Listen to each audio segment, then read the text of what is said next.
Hi guys and welcome. So this week's vlog is gonna be a little bit different than what you've already seen on this channel.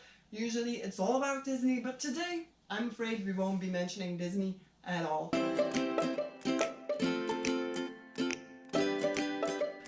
We went to Aulani. As you probably might have noticed if you've been following our videos, when you are in Hawaii, you don't just want to stay in your resort. You want to go explore, you want to see what the island has to offer. So that is exactly what we did. So for those of you who are interested in knowing what our schedule was, or if you're looking into some activities yourself and you're not really sure if they're interesting, we're gonna go over the items that we did. I've got my planning right here. Tell you guys a little bit more about them, if I recommend them or not. And then hopefully you can use this information in your own trip planning. So let's get right to it.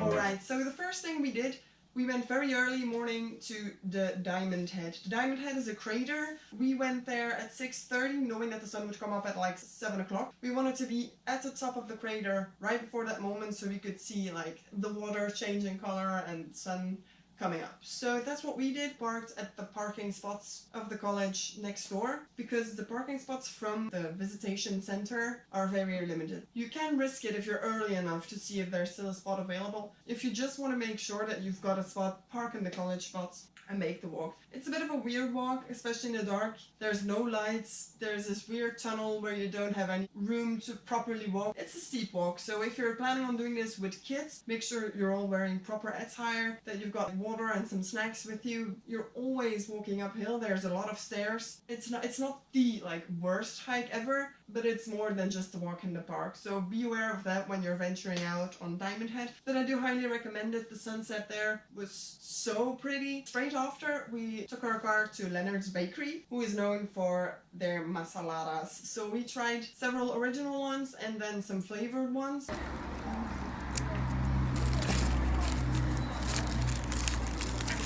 Wow, look at that. Okay. Now we're gonna have to see what's... I feel like that is gonna be cinnamon. Yeah. I'm gonna let you try first.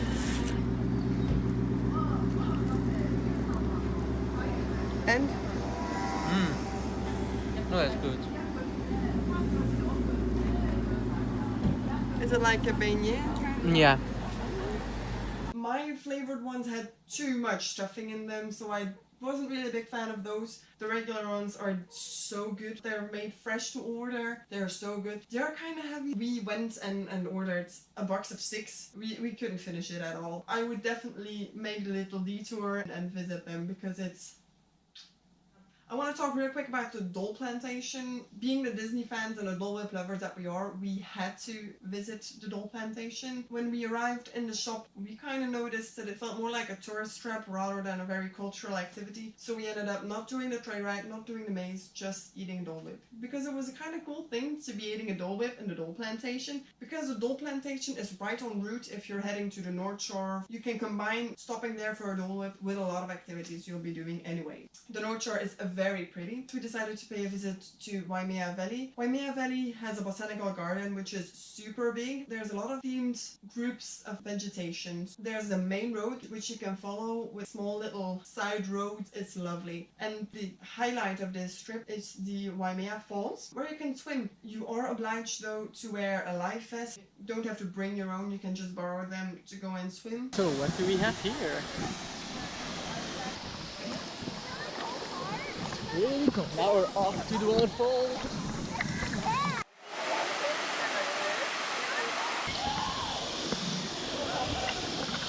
But I do have to warn you, the dressing rooms, or at least they were on the day we went, they were so disgusting. I do have to say it's about $16 entrance fee, so just that you're aware of that. It's not a free activity. Another thing that we did was visit the byodo-in temple, which is a Japanese temple. It's a very peaceful place. There's no running around. The temple is still in use. You do have to be serene. You do have to take off your shoes before you enter the temple. There's a koi pond. There's actual turtles. I would definitely recommend going there. If you're a fan of Lost, this is also one of their filming locations, as well as the Waimea Valley, which I mentioned earlier. The entrance fee is only payable by cash, so you do have to pay, I think it's $8 per adult to enter the terrain. There were two major activities that were a little bit more expensive that we wanted to do. So Ruben really wanted to do the premiere movie tour at the Koalara Ranch. That tour is the high-level movie tour. There's air conditioning in your RV. I think there was like 12 people in our group. We had a very small group, which was fun because at every location you got to stop, take pictures, leave the tour bus. This more expensive tour does stop more often than the cheaper tours. Also, a big difference is we got popcorn, M&Ms, and water throughout our journey. We would definitely do the premiere movie tour again if we're going back to Hawaii. It was such a cool experience. The tour guide was amazing. He had so much knowledge about everything going on, and the most exciting thing was that it's actually still being used as a filming location. Everyone has seen Jurassic Park, so standing there is just the most... It's huge, and there are so many mountains, and the way the sun hits specific parts of them, it's just amazing. Even if you don't want to splurge on like the movie tour, I do highly recommend booking a movie tour, an ATV tour, or a horseback riding tour, I don't know, but just book a tour there because they really have a lot of amazing vegetation. If you're going there, do know that they've also got a cafe where you can eat. There's a buffet as well. I mean, we stood in the same room as where Chris Pratt was looking at the dinosaurs. Like, can you believe that? We were just fangirling the entire time.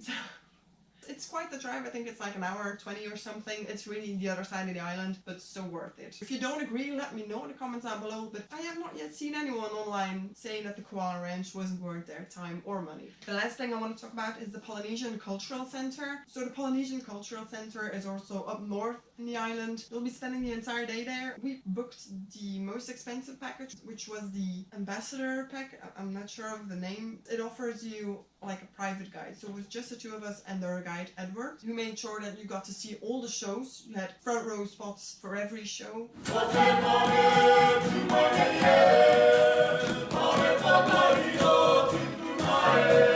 We had right dead center for the luau, front row seats. It was amazing.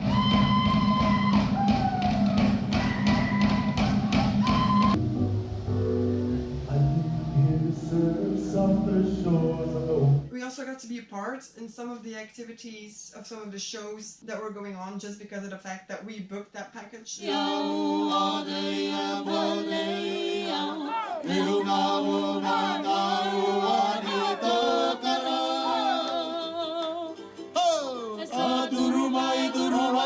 So by booking that, you do ensure that you've got the most filled up day that you can, because you can do the Polynesian Cultural Center on your own if you don't book a guide, if you just want the entrance, but it's so big there, and a lot of these shows and activities are not the entire day round, so they'll be at certain time slots. If you're just like walking around on your own, I think it's very difficult to navigate your way through the entire property. So our guide, he knew exactly when and where we had to be in order for us to have seen everything. It was so much fun. Edward was the nicest person ever. He was so knowledgeable, and the most interesting thing about Edward and the other guides is that there are students at the college next door. So on like weekdays they'll be going to college, and on the days that they have days off or in weekends they'll be doing those tours. So it's insane how much they know and how they can sacrifice their free time into giving those tours. The luau is pretty nice, but for me, I think the highlight was the show in the evening, The Breath of Life, which was such an impressive show. There was so much going on. It really was amazing to see. We got lays right before we entered, so we had lays on the entire time. We got a fan. If we arrived at an activity which was already over, Edward could do it with us, or he'd ask the instructors to do it just for us. You do feel kind of spoiled after a day there because, yeah, it's just you, your group, and the guides. If you can spend the money, I would highly recommend booking the VIP package because you will leave feeling like a VIP. So that's pretty cool. There were shows, there were activities, there were do-it-yourself, there was a parade, there was dancing, there was fire, tree climbing. It was all over the place, but it was so much fun, and I can only recommend it. I can only recommend looking up some Facebook groups. There's this Disney Aulani planning group. I'm a member there as well. There are people who are way more knowledge than I am, who've done this trip way more often and who've done so many more activities than I'm here talking about. So if there's anything you'd like to know, if you've got some questions concerning prices or time spans or how to get there or the best way to do something, or just let us know in the comments down below.